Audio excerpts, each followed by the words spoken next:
49 number की गाथा की टीका। कल हमने इस बारे में विशेष विश्लेषण किया था कि भगवान आत्मा परस है, अरूपी है और रूप और रस जीव के लिए भ्रामक मतलब मोहित करने वाले होते हैं। और ये बात भी तय है, कल काफ़ी चर्चा की थी कि जो भी हमारे जीवन का हमने विकास किया है वो किसके लिए किया? मोस्टली रूप रस स्पर्श आदि संज्ञाओं के कारण, और सुख के लिए रूप रस की चीज़ें इकट्ठी की, और सुख आत्मा का विषय, और आत्मा रस अरूपी है। यानी रूप रस में किया हुआ जो भी उपाय है वो सारा का सारा उपाय व्यर्थ। है कि नहीं बस? क्यों? क्योंकि सुख जहाँ पर है वो अरस है और अरूपी है। अब अगर हमें वास्तविक अर्थ में सुख की झलक भी चाहिए हो तो क्या करना? अगर हमें सुख की झलक भी चाहिए हो तो जो रूप रस वाले विषय हैं उनके आकर्षण को छोड़कर, शब्द के आकर्षण को छोड़कर, आकार प्रकार के आकर्षण को छोड़कर, जो भगवान आत्मा ज्ञान दर्शनमयी है उसकी अनुभूति करना, उसकी श्रद्धा करना, उसकी प्रतीति करना। क्योंकि ज्ञान दर्शन आनंद ये आत्मा का गुण है, बराबर, और वह वहीं रहने पर प्राप्त होगा, अन्यत्र होने पर कैसे प्राप्त होगा? और अगर अन्यत्र सुख प्राप्त होता तो हमको हो चुका होता। ये भी बात सही है कि नहीं? क्योंकि जीवन में अपन ऐसे कहें तो घास तो काटी नहीं अपन ने। जिसने भी 20, 30, 40, 50, 60 जितने वर्ष का जीवन जिया वो सब अपने जीवन का मूल्यांकन कर ले कि पुद्गल में हमने माथा नहीं मारा ऐसा कहाँ है, और अभी माथा मारना छोड़ दिया ऐसा भी कहाँ? समझ में आया? जन्म से लेकर अभी तक उसमें ही माथा मारा, और अभी भी जिनवाणी की सुनते तो हैं लेकिन माथा मारने पुद्गल में ही जाते। सुख और सुख की कल्पना के रूप में पौद्गलिक वस्तु हमारे सामने आती। ये नहीं है इसीलिए दुखी हैं, ये नहीं है ऐसे के लिए दुखी हैं, ये हो जाएगा तो सुखी हो जाएंगे, ये हो जाएगा तो सुखी हो जाएंगे। समझ में आएगी नहीं है? भाई यहाँ भगवान आत्मा का वैभव है और उसकी दृष्टि करने पर, उसकी अनुभूति करने पर ही सुख होगा, अन्यत्र तो दुख का विस्तार ही है। ये बात एकदम बिल्कुल टंकोत्कीर्ण रूप में अपने अंदर में छप जानी चाहिए। मतलब इतनी ज़्यादा क्या कहते हैं कि छप जानी चाहिए। मैं थोड़ा एक स्तरहीन दृष्टांत देना चाहता हूँ, लेकिन दे देता हूँ कि जैसे हजारों सूकर आपको आके कहें कि ये विष्ठा बहुत स्वादिष्ट है,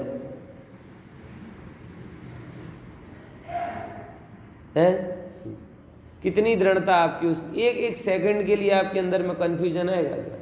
हजार नहीं, सारी सूकर पार्टी आपको कह दे आकर, एक सूकरों का प्रतिनिधि आपसे आके मिले, सूकर समझ गए ना, भूम, एक प्रतिनिधि आपको आके मिले और बोले कि हम लोग आपको ये बात पर कन्विंस करना चाहते हैं।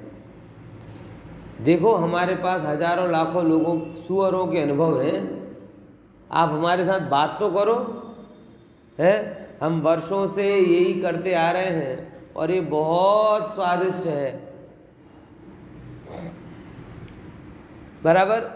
आप उसको मीटिंग के लिए चलो हम विचारेंगे, ऐसा भी बोलोगे क्या?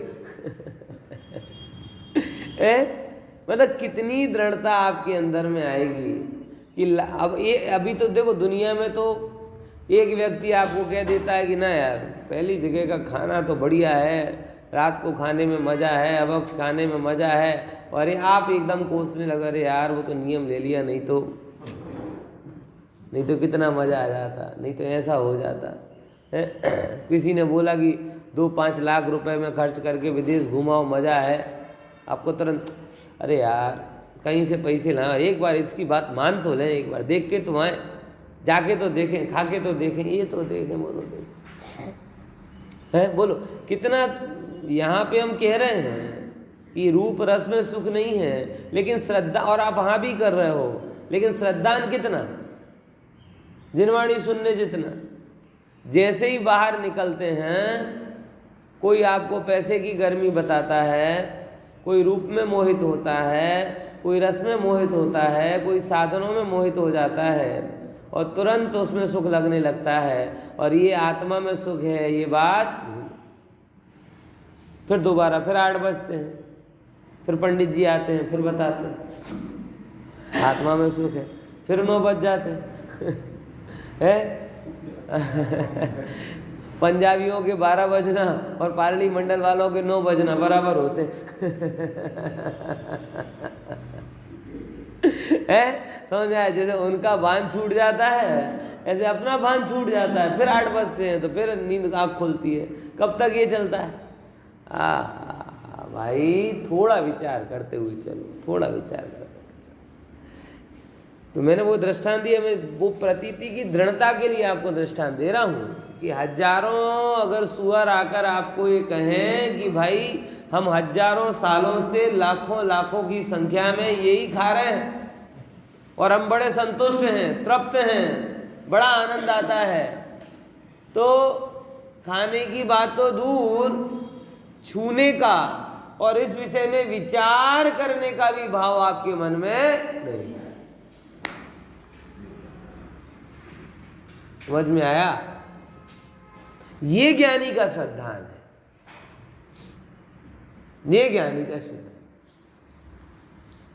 गुरुदेव के पास में जब कभी ऐसी कोई बात कह देते थे ना, हसे आम छे, पैसा वाड़ो छे, पहले से पढ़ा आपने हूँ आपने तो कही दी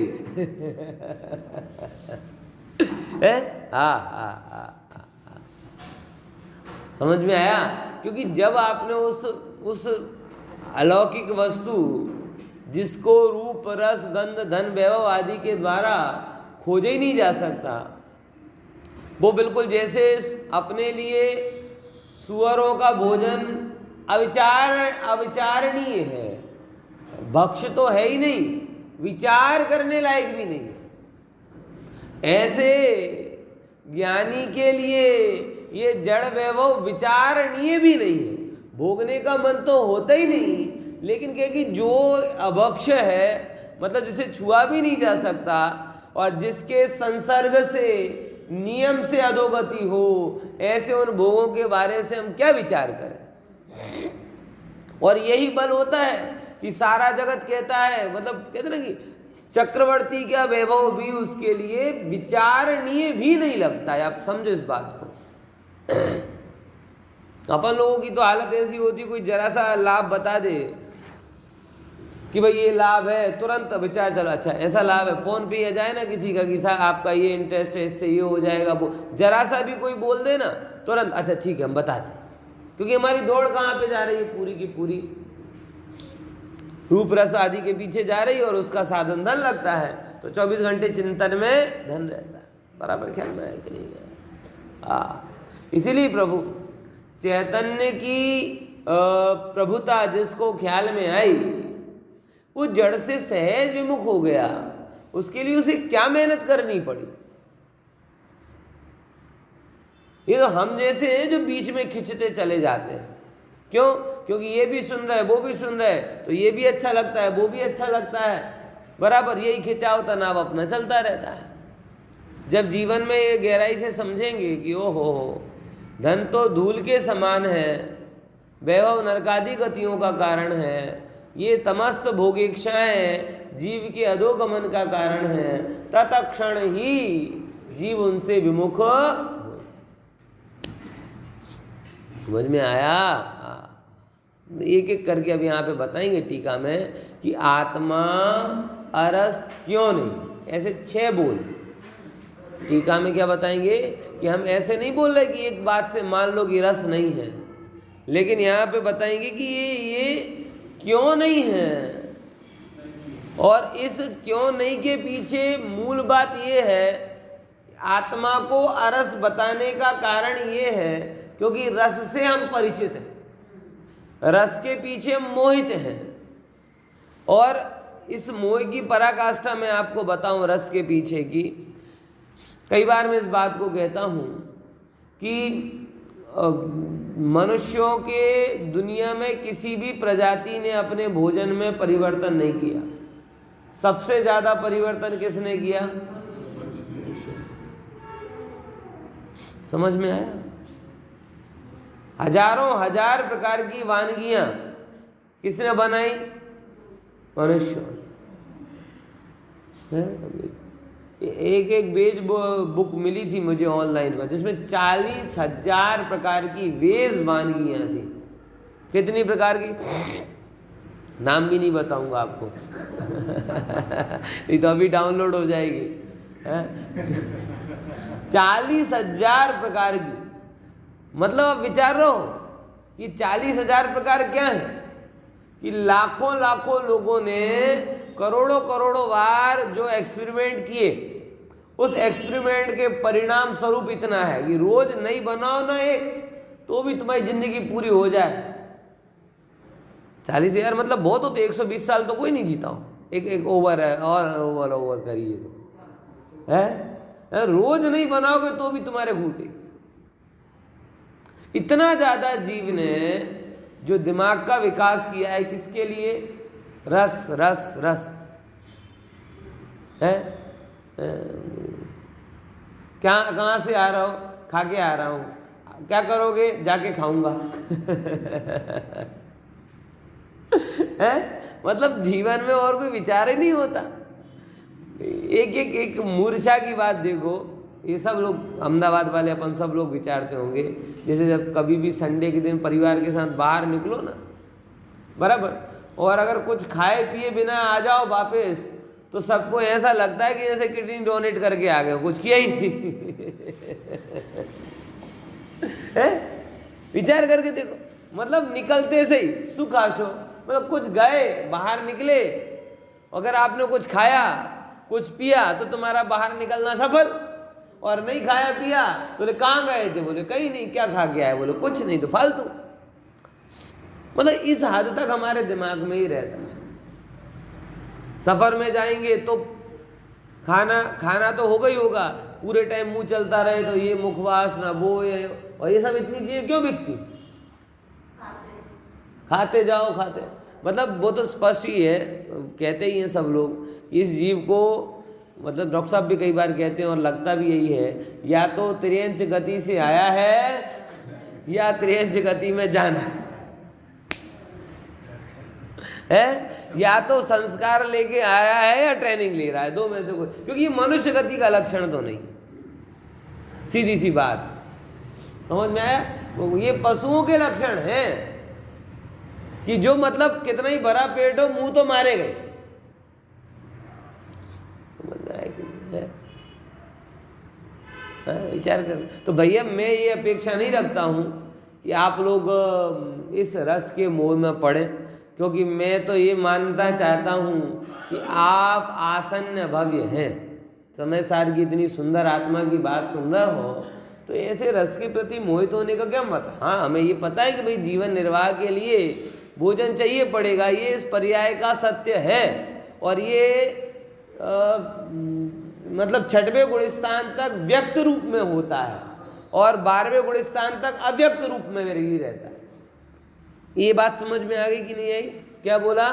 6वें गुणस्थान तक व्यक्त, मतलब मुनिराज भी आहार के लिए निकलते हैं, और 12वें गुणस्थान जब तक परमोधारिक शरीर नहीं होता तब तक अव्यक्त रूप में आहार की सब बातें रहती हैं।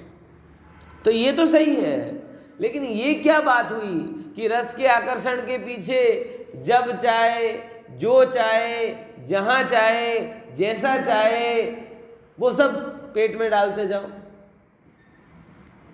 है? समझ में आया? अगर आप जैन हो तो, अगर आप आत्मा की बात सुनने वाले हो तो किसी रखड़ते राम की बात मत सुनना। किसी टीवी के एडवर्टाइज को देखकर क्या खाना है क्या नहीं खाना है निर्णय मत करना। किसी अखबार की वो फ्री मेन्यू देखकर उसको घर में मत लेकर आ जाना। ये सब हो रहा है, मैं देख रहा हूँ, इसीलिए बातें कहता हूँ। टीवी पर किसी ने ऐड कर दिया कि ये चीज़ खाने लायक है, बहुत बढ़िया है, तुरंत खाने दौड़ गए। अखबार में आया कि भैया एक के साथ एक फ्री है आज भोजन में, होटल में, तो जाके खा लिया। पिज़्ज़ा तो कई लोग ऐसे ही मंगाते हैं, बोले खाने का मन तो नहीं था लेकिन एक के साथ एक फ्री का ऑफर था तो मंगा लिया, दोनों ने खा लिया, दोनों ने पाप बांधा। एक मंगाते पैसे देकर तो एक पाप बनता, डबल मंगाए तो डबल पाप बनता। ये बातें कहना जरूरी, क्योंकि हर चीज को जब आप विज्ञापनों की दृष्टि से और पैसे की दृष्टि से देखते हैं, दो बातें बोल रहा हूं। क्या? विज्ञापन, विज्ञापन में भी माउथ पब्लिसिटी, टीवी की पब्लिसिटी, पेपर की पब्लिसिटी, ये सब उसमें ही आता है। तो अगर आप जैनी हैं तो आत्मा की बात तो बहुत दूर की बात रही। अगर आप जैनी भी हैं तो भी आपको ना टीवी देखकर क्या खाना है क्या नहीं खाना है निर्णय मत करना, क्योंकि टीवी वालों को बेचना है और बेचने वालों की अपनी गणित होती है। उनको आपके परमार्थ से कोई लेना देना नहीं है। वो भोजन को स्वादिष्ट बनाएंगे और स्वादिष्ट बनाने के लिए जो भी डालना होगा डाल दें। उन्हें आप दुहाई देते रहो लेकिन उन्हें कोई फर्क नहीं पड़ेगा। ये ग्रीन और ब्राउन के सिग्नल में भी चक्कर में भी मत पड़ना है। हाँ, सारे ही नंबर्स गलत है, सब गोड। अब इतना आप कहने जाओ पंडित बहुत समस्या हो, बहुत, अरे तुम घर में क्या दिक्कत है तुम्हें भाई? बढ़िया शुद्ध सात्विक भोजन घर में बना के खाओ, कम खाओ, अच्छी वस्तु खाओ, उसमें क्या दिक्कत है? लेकिन बस विज्ञापन कहीं पे कोई किसी ने तुक्का छोड़ा एडवर्टाइज में कि ये बढ़िया है ये बढ़िया है, बस आप तुरंत खाने ले। पैक्ड फूड का चलन, फास्ट फूड का चलन, बराबर। कई कई चीज़ें तो ऐसी होती जिनको पता ही नहीं होता कि क्या है। ये मैक्रोनी क्या है मुझे तो आज तक पता नहीं चला, 2-3 बार सर्च कर चुका हूँ ये बनती कैसे, क्या है ये क्या क्या चीज़ें बन रही हैं, कहाँ से आ रही हैं, क्या इनका कुछ तो विचार करो।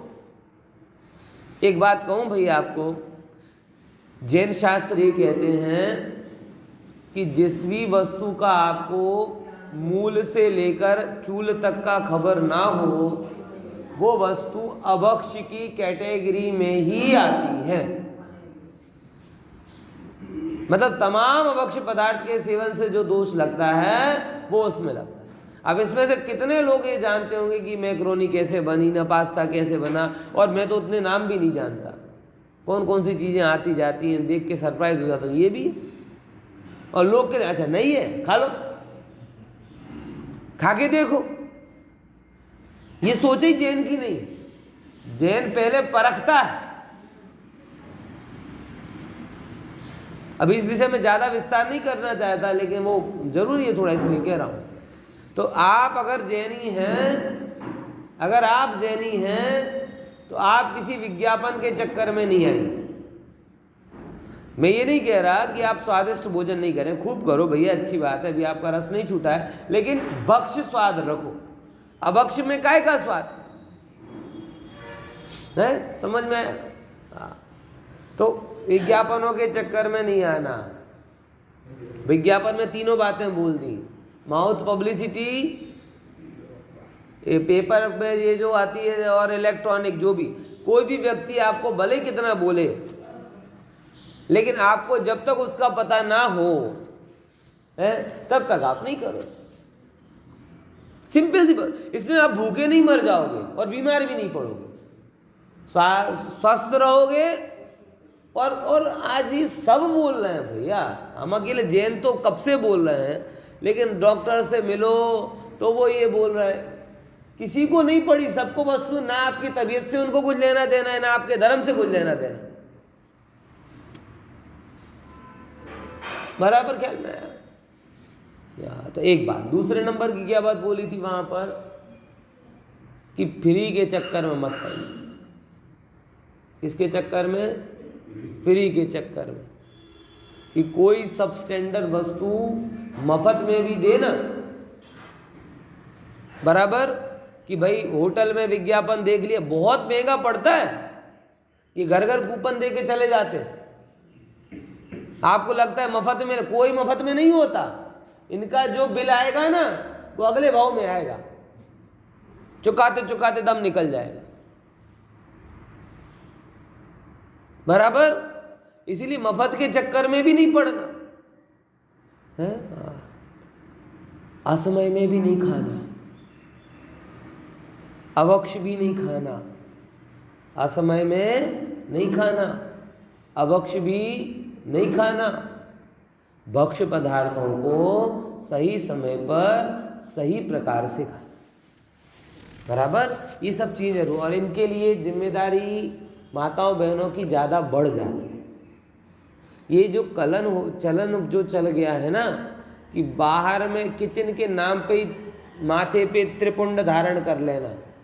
त्रिपुंड समझ गए ना, वो होते ना 3। तो माताओं बहनों को आजकल क्या हो गया है, किचन के नाम पर ही, मतलब मैंने यहाँ यही की सब बातें कहीं किसी के मुंह से सुनी, बता रहा हूँ कि एक और ये इसलिए बता रहा हूँ कि ये ट्रेंड है, मतलब ये किसी एक की बात नहीं, ये ट्रेंड है। तो ट्रेंड में क्या है कि दाल रोटी खाना हो तो घर पे मिलेगी, बाकी जो कुछ खाना हो तो बाहर से मंगा लो है। ये ट्रेंड सेट जब से हुआ तब से सब लोग, अच्छा सुविधा तो सबको अच्छी लगती, माता मैंने रोज थोड़ी આપણે બધું આપણે બધા બહાર જઈએ અને ખાઈએ। ये जो खोटा ट्रेंड सेट, आप अगर चाहते हो कि आपके घर में कर्मों की रेड कम पड़े, डॉक्टर की अवर जवर कम हो, बराबर, धन बचे, समय बचे, बुद्धि बचे, धर्म बचे, समझ में आ रहा कि नहीं आ रहा? तो क्या करो, आप बेड़ा संभालो और खुद एक्टिव रहो और उनको भी उसमें लगाओ। अधिकतर जिद माताओं बहनों की होती है, सही बता रहा हूँ, गलत नहीं कह रहा, क्योंकि उनको ये लगता है कि घर में अगर कुछ अच्छा बनाना है तो मेहनत किसको करनी पड़ेगी? हमको ही करनी पड़ेगी। अच्छा गजब है, यहाँ की मेहनत यहाँ दिखती है और वही चीज़ें दूसरे काम कोई होते हैं ना, जो उनने अपने मन से, जजमेंटल हो रहा है एक्चुअल में पूरा काम, बस सोच लिया कि ये काम खराब है तो मन नहीं होता, जैसे प्रिजुडाइजनेस। और बाहर में घूमना फिरना, ये किटी पार्टी, मौज मस्ती, फोटोग्राफी, नहीं ये चीज़ें ये व्यर्थ हैं, लेकिन वो उनको अपने ट्रेंड में मान लिया कि अच्छा, हर चीज को सेट करो ना। वस्तु देखो तो इंग्रेडिएंट चेक करो, ये अच्छी आदत है, बच्चों को सिखाओ, आप सीखो कब पैक्ड हुआ, कब हुआ, हर अच्छा रहेगा। ये रस के चक्कर में आंखें बंद क्यों कर लेते हो? नहीं, भगवान आत्मा तो अरस है, इसीलिए कोई भी रस डालो। अरे भाई, भगवान आत्मा अरस है, इसको जहर में और विष्ठा में मत डालो, ये कहना चाहिए। आप इस बात को गहराई से समझो और थोड़े एक्टिव बनो। पुरुषों से मैं कहूंगा अपेक्षा कम रखो, माताओं बहनों से कहूंगा कि ज्यादा थोड़े एक्टिव रहो, क्योंकि आप जितना एक्टिव रहोगे उतने ज्यादा आपके घर में अहिंसा, सदाचार, संस्कार, आरोग्य, समृद्धि, धर्म सब आएगा। अभी इतनी सारी चीजें बोली है, इनके खुलासे में निबंध हो जाएगा पूरा। समझ में आया कि नहीं आया? ये इसमें आप जिम्मेदारी लेनी पड़ेगी। और दूसरे नंबर की बात, एक और बात मैं आपको कहता हूँ, ये अपना शरीर क्या है? कौन सा शरीर है? आहारक शरीर तो नहीं है, औदारिक शरीर है। बना किससे है? आहार वर्गणा से बना। कौन सी वर्गणा से बना है? आहार वर्गणा का एक मतलब ये होता है कि जो आप ले रहे हो वो ही आपके शरीर रूप परिणमित हो जाए। ये बड़ी सीधी सी गणित है, इसमें कोई रॉकेट साइंस नहीं है? आपको अगर अपने घर का मकान बनवाना है भैया विनोद भाई, तो किससे बनवाओगे आप? है वो नहीं पढ़ी आपने बचपन में कहानी? 3 वो आता है, घास फूस से मकान बनाएगा, फूंक मारेगा तो उड़ जाता है। फिर उसने लकड़ी से बनाया तो ज़्यादा फूंक मारी तो उड़ गया। अब बच्चे बड़े बड़े हो गए मेरे, छोटे छोटे, इसलिए मुझे वो एक है ना, वो बच्चों की कहानी है। फिर लास्ट में अपना मकान किससे बनाते हैं? वो कंक्रीट से बनाते हैं। तो फिर जितना चाहे वो फूंक मारे, वो उड़ता नहीं। बस यही है आपका शरीर, मतलब आपके आहार से बन रहा है। और जैसा रॉ मटेरियल आप उसमें यूज करोगे वैसा वो परिणमित होगा। इसमें रॉकेट साइंस नहीं है, बिल्कुल बेसिक साइंस। आपका भोजन आपके शरीर को बनाता है, और शरीर के साथ कितना क्लोज संबंध है ये तो हम सब जानते ही है ना, कि जरा सा बिगड़ता है तो सब बिगड़ जाता है। अब मुझे इतना बताओ कि एक तरफ वही चीज आप अपने कपड़े में तो बेस्ट में बेस्ट क्वालिटी यूज करना चाहते हैं, बराबर, कि अच्छा हो, बढ़िया हो, वो ऊपर रहता है। और शरीर कैसे बन रहा है? शरीर कैसे बन रहा है? आहार से। और वो आहार में कुछ विचार नहीं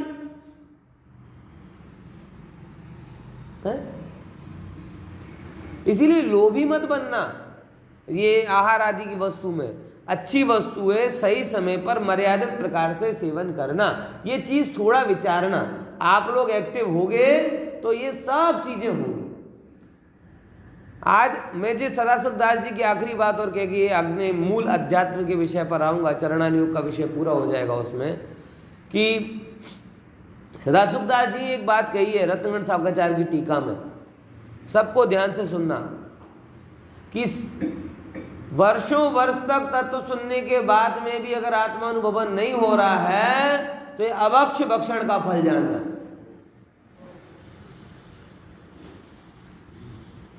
क्या बोला? ये सदाशिव दास जी ने टीका में लिखा है। फिर से क्या बोला? वर्षों वर्ष। ये खुद आपको अपने अंदर में ज्वलंत प्रश्न होना चाहिए। और कोई भी मुमुक्षु को होगा कि अरे यार इतना सुन रहे हैं, समझ रहे हैं, सब बातें हैं, लेकिन जो सुख की जो बात होनी चाहिए वो प्रकट नहीं हो पा रही है, तो कारण क्या है? थोड़ा विचार करें। रुचि भी है तभी तो दौड़ दौड़ के आ रहे हैं, बराबर, श्रम भी कर रहे हैं समझने का, उसके बावजूद भी आत्मानुभवन रूप परिणमित नहीं हो रहे हैं, तो कारण क्या? कि ये कहीं ना कहीं प्रत्यक्ष या परोक्ष रूप में अभक्ष भक्षण चल रहा है। उसके कारण ये आत्मानुभवन की औषधि काम नहीं कर रही।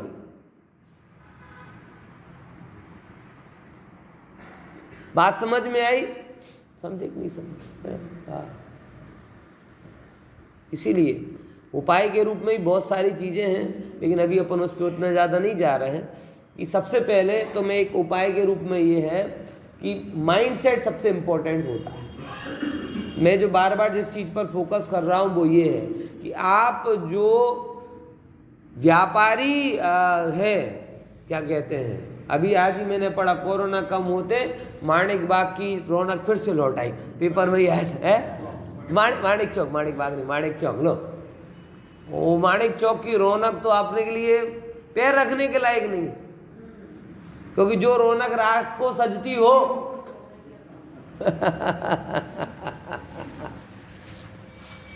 है बोला, जो महफिल रात को चलती हो वो अपनी क्या काम? उनमें हरक पदोड़े मत हो जाए। माणिक चौक, हाँ आ गया। अरे भाई वो ही पाप कर। बात समझ में आई? थोड़ा विचार करो। अभक्ष पदार्थ नहीं, भक्ष पदार्थ। असमय में नहीं, सही समय में, खोटे ढंग से नहीं, सही ढंग से, व्यवस्थित प्रकार से आप इस शरीर को संयम का कारण बनाओ, असंयम का कारण नहीं। ये तो टूल है, जैसे मोबाइल, जो देखो वो दिख जाएगा, बराबर ना? चल, अब जरा अपन इस आधार पर कि आपको मतलब दो आधार गलत हो जाते इसलिए मैंने इतनी मेहनत की। एक तो ये कहे कि आत्मा में रस नहीं है, तो रस वाला आत्मा नहीं है तो कोई भी चीज़ खाओ पियो कुछ भी करो फर्क नहीं पड़ता, एक ये आधार बनेगा। तो उस आधार का मैंने खंडन किया। अब दूसरा आधार कि भगवान आत्मा रस वाला नहीं है, अरस है। भोजन आदि लेना ये आत्मा का काम नहीं है, मजबूरी। और मजबूरी में जो आहार ग्रहण करना पड़े वो मर्यादित होना चाहिए, सुख का कारण नहीं लगना चाहिए, धर्म वृद्धि का कारण होना चाहिए। क्या बोला? आहार सुख का कारण नहीं, शरीर के लिए एक प्रकार का दाना पानी, और वो धर्म वृद्धि का कारण बने, ये भावना मन में होनी चाहिए। समझे कि नहीं समझे? धवला जी में जो अभी सोनगढ़ के बाहर में लिखा है धवला के आधार पर कि आहार करते समय कैसी भावना होनी चाहिए, पता है? सब शेयर करके फॉरवर्ड करके भूल जाते हैं और सब पप्पू ठोक देते हैं। जब जब मैसेज आया था तो सबने, मुझे याद है किस किसने लाइक किया था, अभी मैं पूछ नहीं रहा हूँ कि लाइक किया था तो लाइक ही किया था कि याद भी किया था। अपने ग्रुप में आया था, मतलब तुरंत रिएक्शन तो तुरंत हो जाते हैं, लेकिन दिमाग में तो कुछ आता ही नहीं। इसलिए कहता हूँ कम पढ़ो लेकिन ढंग का पढ़ो, और ढंग का पढ़ो से याद रखो। अब मैं होमवर्क देता हूँ आपको, क्या लिखा है वो खोज के लाना, किस भावना के साथ आहार करने चाहिए, उसका आधार भी बता रहा हूँ। और वो अपने यहाँ पे ग्रुप में आया भी था और आप लोगों ने भूरी भूरी प्रशंसा भी की थी। समझ में आया? हाँ, अब याद करना उसको क्या बोला था, है? हाँ, याद आ रहा थोड़ा बहुत? नहीं आ रहा, कोई बात नहीं, पात्रता होगी तब याद आएगा। अब देखो क्या कहते हैं, टीका में आते हैं सीधा, टीका के बोलो गण 50 के। किन 6 कारणों से भगवान आत्मा अरस है? अरस में जो बोले ना कारण, वो सब अरूप में भी आएंगे, अगंध में भी आएंगे, अशब्द में भी आएंगे, लगभग। तो इनको थोड़ा ध्यान से समझना है ना। जे जीव छे ते खरेखर पुद्गल द्रव्य थी, अन्य होवाथी तेमा रस गुण विद्यमान नथी, माटे अरस है। पहले नंबर की बात ख्याल में आई? क्या बोला? नहीं मिला पेज नंबर 98, 98 पेज नंबर। जो जीव है वो खरेखर पुद्गल द्रव्य से अन्य होने के कारण, पहले नंबर द्रव्य की भिन्नता बताए कि आ छे जे रस छे ने, रस ए कोनो गुण? पुद्गल नो, અને જીવ કેવો એનાથી ભિન્ન। તો જેમ તમારી પ્રોપર્ટી તમારી, મારી પ્રોપર્ટી મારી, તમારી પ્રોપર્ટી મારી નથી ને મારી પ્રોપર્ટી તમારી નથી, એમ પુદ્ગલની પ્રોપર્ટી પુદ્ગલની અને જીવની પ્રોપર્ટી જીવ। અને પુદ્ગલની પ્રોપર્ટીમાં આવે સ્પર્શ રસ ગંધ વર્ગ, અને એ જીવમાં ક્યારે આવતો નહીં। અને કોઈ બીજાની પ્રોપર્ટી હું લેવા જાઉં તો चोर कहवाऊं ना, तो जारे किसी दूसरे के पैसे को लेने वाला चोर, किसी दूसरे के धन को हड़पने वाला चोर, तो दूसरे के गुणधर्म को अपना मानने वाला भी चोर। हाँ, समझे ना? अपने यहाँ पे ऐसा होता है ना, कोई नहीं जमीन कोई पचाई पाड़े, हम अमुक केस नहीं आता रवारीओ वगैरह ना, कोईनी जमीन पड़ी हो पहला त्या गायो बांधे ने पछी आम करे ने तेम करे, पछी धीमे छापरो टांगे, पछी शू आ जमीन मारी। એટલે કેવી રીતે ભાઈ? તમે આવીને ગાય ચરાવો ને છાપરો બનાવો તો જમીન તમારી, પણ તમે પણ આવું જ કરો છો ને। રૂપ તમારો નથી, રસ તમારો નથી, તમે ત્યાં જાઓ છો, વાપરો છો, અને વાપરતા વાપરતા અમારો। તો આ કઈ વૃત્તિ છે? હે? रवारी वृत्ति, चोर वृत्ति।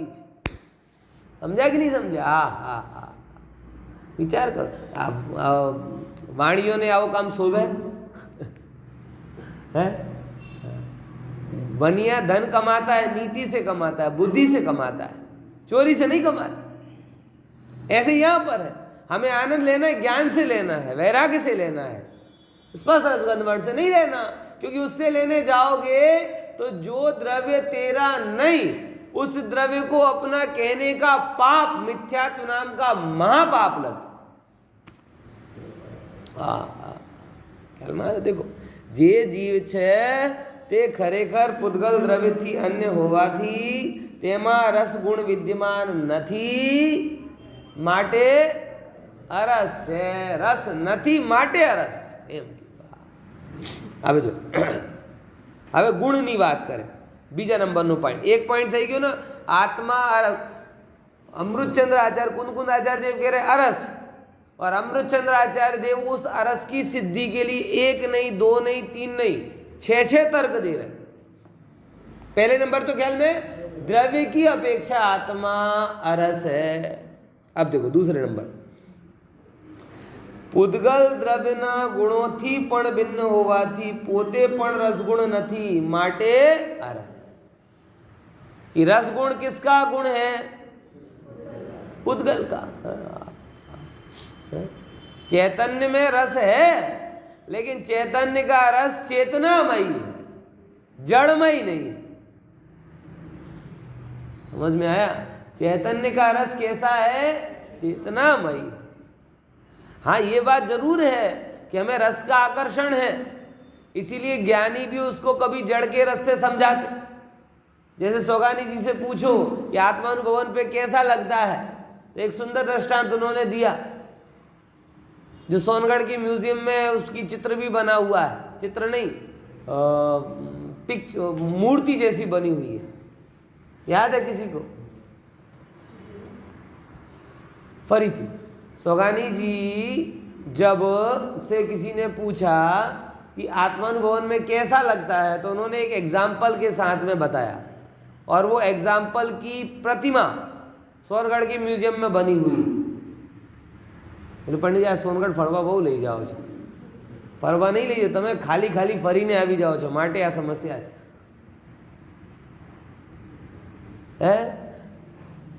गया जन्म जयंती अवसर जमवामां शुं हतुं ए याद रहेशे 100%।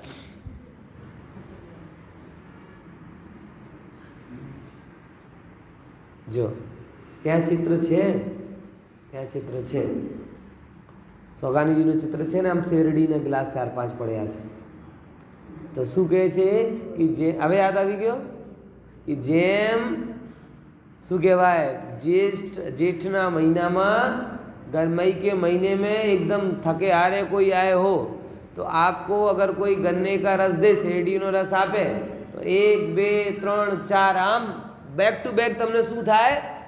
એવી શીતલતા એમાં લાગે। गन्ने का रस 1 नहीं, 2 नहीं, 3 नहीं, 4 नहीं, ऐसे कई गिलास आप क्या कर जाओ, पी जाओ, ऐसी शीतलता आपको उसमें लगती है। उससे कई गुनी शीतलता आत्मा के अनुभव में लगती है।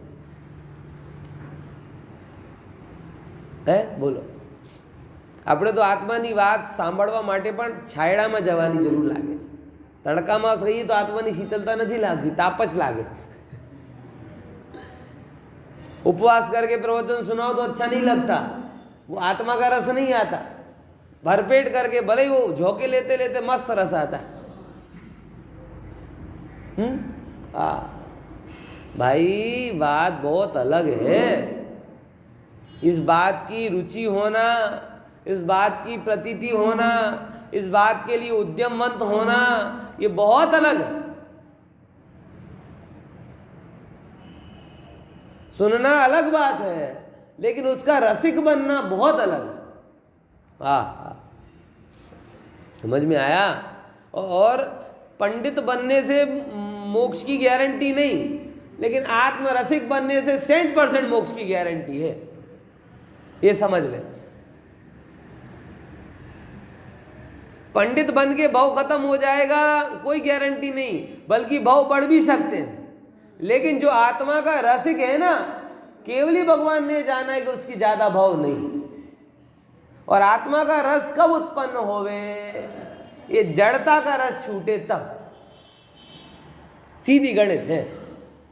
हाँ, देखो तो जड़ के रस से आत्मा के रस को बताया जाता है, पर आत्मा का रस जड़ के रस के जैसा नहीं है। देखो, परमार्थे पुद्गल द्रव्यનું जो પુદ્ગલ દ્રવ્યના ગુણોથી પણ ભિન્ન હોવાથી પોતે પણ રસ ગુણ નથી, એટલે આત્મા પોતે રસ ગુણ વાળો નથી, રસ ગુણ નથી। પહેલામાં શું હતું? રસ ગુણ વાળો નથી, માટે રસ છે। હવે કહે છે આ રસ એ હું નથી, એટલા માટે હું આ રસ છું। બંનેના અંતર ખ્યાલમાં આવ્યો? पहले मैं द्रव्य नहीं हूं, मैं ऐसा रस वाला। और दूसरे नंबर पे क्या बोला? ये जो गुण जो मेरे अंदर में ना, रस नाम का गुण, वो रस नाम का गुण भी मेरे अंदर में नहीं, मैं रस नहीं हूं। मतलब एक तो रस नाम का गुण मेरे में नहीं है, पहले नंबर में बोला। और दूसरे नंबर में क्या बोला? कि मैं स्वयं रस नहीं। तीसरे नंबर पे और गजब कहते हैं, सूक्ष्म होता जाता है ना। परमार्थे पुद्गल द्रव्यનું સ્વામીપણું તેને નહીં હોવાથી તે દ્રવ્યેન્દ્રિયના આલંબન વડે પણ રસ ચાખતો નથી, માટે આ રસ। આપ જો, રસ લેવાની ક્રિયા અને એમાં અવલંબન કોણ બની? દ્રવ્યેન્દ્રિય। सूक्ष्म थयो, द्रव्य रूप से मैं रस नहीं, गुण रूप से मैं रस नहीं। अब कहते हैं ये रस को जानता कौन? द्रव्येंद्री। द्रव्येंद्री और भावेंद्री, तो पहले द्रव्येंद्री की बात करी, भावेंद्री बाद में लेकर जाएंगे। तो ये रस के लिए क्या आए? मिठास कहाँ से ख्याल में आई? जिह्वा पर। तिखास कहाँ से ख्याल में आई? जिह्वा से। अब गजब है ना, जिह्वा के पहले स्वाद नहीं, जिह्वा के बाद स्वाद नहीं, तो भी हम पागल हैं। पूरा स्वाद कितनी देर का है? 2 सेकंड का स्वाद। खरेखर बड़ा आश्चर्य लगता है, ये पूरा जो रस का जो पूरा साम्राज्य खड़ा हुआ है, पागल हुए जा रहे हैं हम, उसका स्वाद कितना? 2 सेकंड का। यहां तक है तो टेस्ट नहीं, यहां से नीचे गया 4 अंगल की जवान पर जितनी देर रहता है उतनी देर जानता है। और उसमें तो विज्ञान और सूक्ष्म जाता है। वो कहता है 4 अंगल की पूरी चीज में सबका टेस्ट नहीं होता। ये तिखास के लिए इसी जगह पर आएगा टेस्ट, खटास के लिए इसी जगह पर आएगा। मतलब ये सब बताते हैं विज्ञान में, पता होगा शायद आपको। आपको लगता है कि मुंह में रखते ही सब जगह पूरे में नहीं, जिह्वा के पर्टिकुलर जगह से ही खटास का टेस्ट आता है, पर्टिकुलर जगह से ही मिठास का टेस्ट आता है, पर्टिकुलर जगह से ही कड़वाहट का टेस्ट आता है। ख्याल में किया कभी ऐसा है? मगर ये तो विज्ञान ने सिद्ध कर दिया। अपन तो सब स्थूल दृष्टि वाले हैं। अपन को लगता है चाट खाई अथवा गुजराती दाल खाई तो मुंह में रखते ही पूरी जबान ने मिठास का, खटास का, तिखास का, सबका टेस्ट ले। नहीं, वो जिह्वा के भी प्रत्येक परमाणु अलग अलग हैं जो पर्टिकुलर टेस्ट को लेते हैं। और मैं कोई ये बहुत अलग रिसर्च की बात नहीं बता रहा हूं, ये सब 6ठी 7वीं के विज्ञान की बुक में मिल जाएगा। मतलब आप ये समझ रहे हो अभी कुछ लोग पंडित जी कितना जानते हैं, कुछ नहीं जानता। ये 6ठी 7वीं का विज्ञान है। अब आप लोग पढ़ के भूल जाओ, आपकी समस्या है। समझ में आया? देखो, परमार्थे पुद्गल द्रव्यનું સ્વામીપણું પણ તેને નહીં હોવાથી તે દ્રવ્યેન્દ્રિયના આલંબન વડે પણ। હવે જો, જ્યારે હું પુદ્ગલનું સ્વામી છું જ નહીં, पुद्गल का स्वामी मैं हूं ही नहीं, तो जो पुद्गल द्रव्येंद्री जो रस ले रही है वो मेरा कैसे? समझ में आया है? भाई अभी जैसे अग्रवाल जी बराबर, इनके बहुत सारे ट्रक चलते हैं। अब कोई दूसरी ट्रांसपोर्ट कंपनी वाला ड्राइवर कहीं एक्सीडेंट करे और वो लोग इनसे मुआवजा लेने के लिए आए, या आप दो, तो कैसे चले? बोले भाई, ना तो मैं स्वयं ट्रक चलाता हूँ, ना ट्रक मेरा है, और इस ट्रक को चलाने वाला जो ड्राइवर था वो भी मेरे अधीन नहीं है, तो मैं किस बात का मुआवजा दूं उसके लिए? है कि नहीं ये बात? हाँ, या तो मेरे से गलती होती, या मेरे ट्रक से गलती होती, या मेरे ट्रक में चलाने वाले ड्राइवर से गलती हो रही होती, तो उस चीज का मैं हकदार बनता।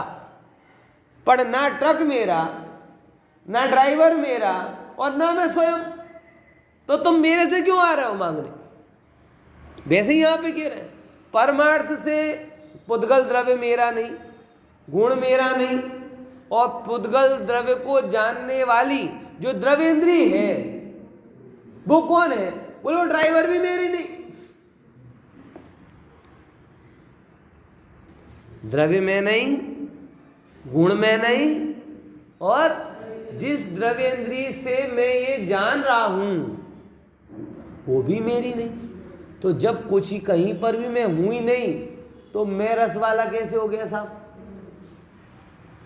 ये कहते हैं परमार्थ से पुद्गल द्रव्यनु स्वामी पणु नहीं होवाથી તે દ્રવ્યેન્દ્રિયના અવલંબન વડે પણ રસ ચાખતો નથી। પુદ્ગલ પુદ્ગલમાં મળી જાય, મારો કઈ કામ એમાં છે નહીં। ये ज वस्तु है।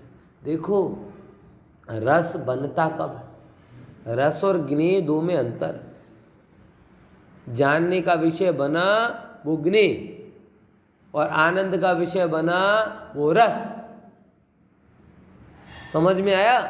जानने का विषय बना वो ज्ञेय और आनंद का विषय बना वो रस।